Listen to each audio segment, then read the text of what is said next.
بسم اللہ الرحمن الرحیم۔ اللہم صلی علی محمد وعلی آل محمد۔ السلام علیکم۔ آج کی گفتگو میں ہم درود شریف پڑھنے کے پہلے اصول یعنی نیت کے بارے میں جاننے کی کوشش کریں گے۔ حدیث شریف کا مفہوم ہے کہ اعمال کا دار و مدار نیت پر ہے، لہٰذا درود شریف پڑھتے وقت نیت کا درست ہونا پہلی شرط ہے۔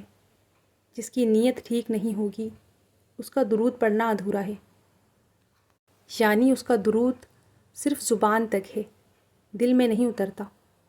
اب سوال یہ پیدا ہوتا ہے کہ درود شریف پڑھنے کی نیت کیا ہونی چاہیے، یا درود شریف پڑھتے وقت نیت کیا رکھنی چاہیے؟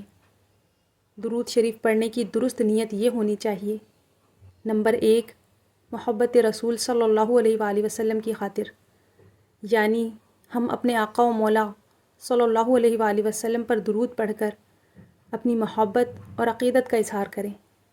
نمبر 2، اطاعت الہی کی خاطر، کیونکہ یہ قرآن کا حکم ہے، صلو علیہ وسلم تسلیما۔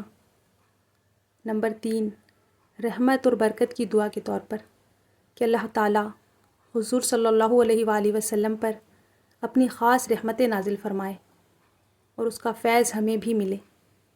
نمبر 4، قرب رسول صلی اللہ علیہ وآلہ وسلم اور قرب الہی کے لیے، یعنی کہ درود پڑھنے سے دل میں نور پیدا ہو اور روح کو حضور صلی اللہ علیہ وآلہ وسلم سے وابستگی نصیب ہو۔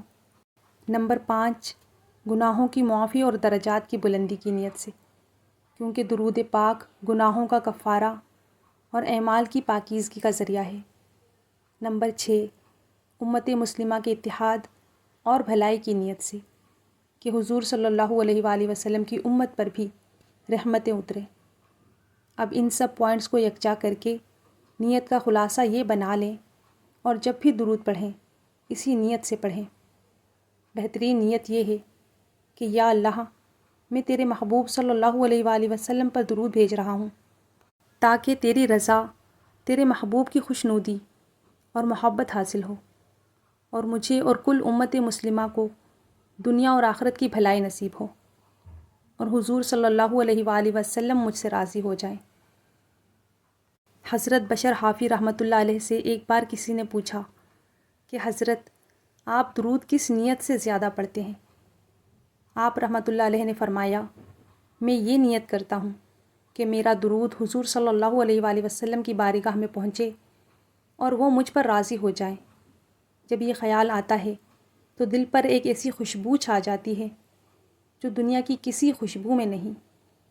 امام یوسف بن اسباط رحمۃ اللہ علیہ، آپ کا معمول تھا کہ دن رات ہزاروں مرتبہ درود پڑھتے اور فرمایا کرتے تھے کہ جب میں یہ نیت کرتا ہوں کہ یا اللہ، میرا درود تیرے نبی صلی اللہ علیہ وآلہ وسلم کی خوشنودی کے لیے ہے، تو دل پر ایسا سکون اترتا ہے جیسے کوئی بھاری بوجھ اتر گیا ہو۔ شیخ عبد القادر جیلانی رحمۃ اللہ علیہ، ایک مرید نے آپ رحمۃ اللہ علیہ سے عرض کیا کہ یا شیخ، میں درود پڑھتا ہوں لیکن کوئی خاص کیفیت محسوس نہیں ہوتی۔ آپ نے فرمایا، بیٹے، درود پڑھتے وقت یہ نیت کرا کرو کہ یا اللہ، میرا یہ درود تیرے محبوب صلی اللہ علیہ وآلہ وسلم کی بارگاہ میں ہدیہ ہے۔ پھر دیکھ دل کیسے نرم ہوتا ہے اور آنکھیں کیسے بھیگتی ہیں۔ امام ابن حجر کستلانی رحمۃ اللہ علیہ نے فرمایا کہ اگر درود پڑھنے والا یہ نیت کرے کہ اللہ اور اس کے رسول صلی اللہ علیہ وآلہ وسلم راضی ہو جائیں، تو یہ نیت اس کے سب اعمال دینی و دنیاوی سب کو سنوار دیتی ہے۔ حضرت شبلی رحمۃ اللہ علیہ نے فرمایا کہ میں درود اس نیت سے پڑھتا ہوں کہ میرا یہ کلام قیامت میں حضور صلی اللہ علیہ وآلہ وسلم کی پہچان بن جائے، پھر دل پر ایک عجیب سا قرار اترتا ہے۔ حضرت امام نووی رحمۃ اللہ علیہ نے فرمایا کہ درود شریف پڑھنے والے کو چاہیے کہ نیت کرے اللہ کی رضا، نبی کریم صلی اللہ علیہ وآلہ وسلم کی خوشنودی اور اپنی اصلاح کی۔ جس نے یہ نیت کی اس کا دل سکون سے بھر گیا۔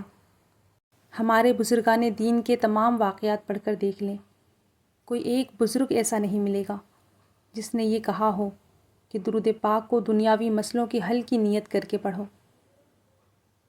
آج تک کسی بزرگ نے ایسا نہیں کہا، پھر ہمیں کس نے گمراہ کیا ہے؟ کیا ہم لوگ سمجھ بوجھ نہیں رکھتے؟ ایک طرف نبی کریم صلی اللہ علیہ وآلہ وسلم کے عشق کے دعوے اور دوسری طرف درود دنیاوی مسائل کے حل کے لیے پڑھتے ہیں۔ کیا یہ بے وفائی نہیں ہے؟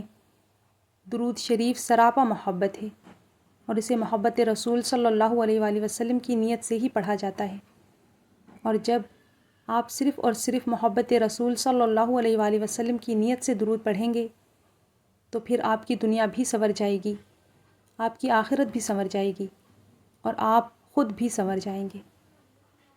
ہرگز درود پاک کو دنیاوی نیت سے نہ پڑھیں۔ یہ مشاہدات و برکات آپ کا ذوق و شوق بڑھانے کے لیے آپ تک پہنچائے جاتے ہیں، نہ کہ اس لیے کہ آپ درود پاک کو دنیاوی مسائل سے جوڑ کر پڑھیں۔ ایک چھوٹی سی پرانی مثال دے کر بات کو آگے بڑھاتے ہیں کہ ایک شخص نے نیا گھر تعمیر کروایا اور اپنے مرشد کو دعوت دی۔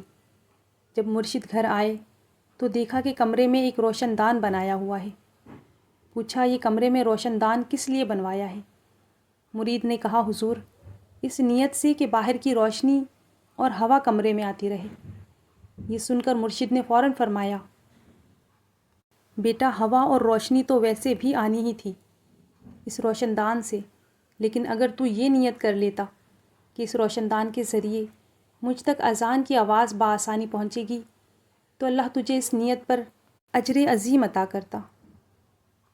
تو خلاصہ یہی ہے کہ جب نیت ٹھیک ہوگی تو فیض نصیب ہوگا، اور جب فیض نصیب ہوتا ہے تو دنیا خود ہی سنور جاتی ہے۔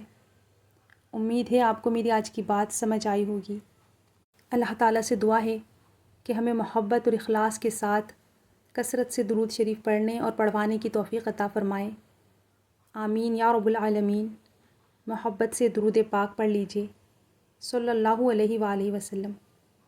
کامنٹ میں پیارا سا درود پاک ضرور لکھا کریں، کیونکہ نبی کریم صلی اللہ علیہ وآلہ وسلم کا فرمان ہے کہ جب تک درود پاک لکھا رہتا ہے فرشتے لکھنے والے کے لیے رحمت اور مغفرت کی دعائیں کرتے رہتے ہیں۔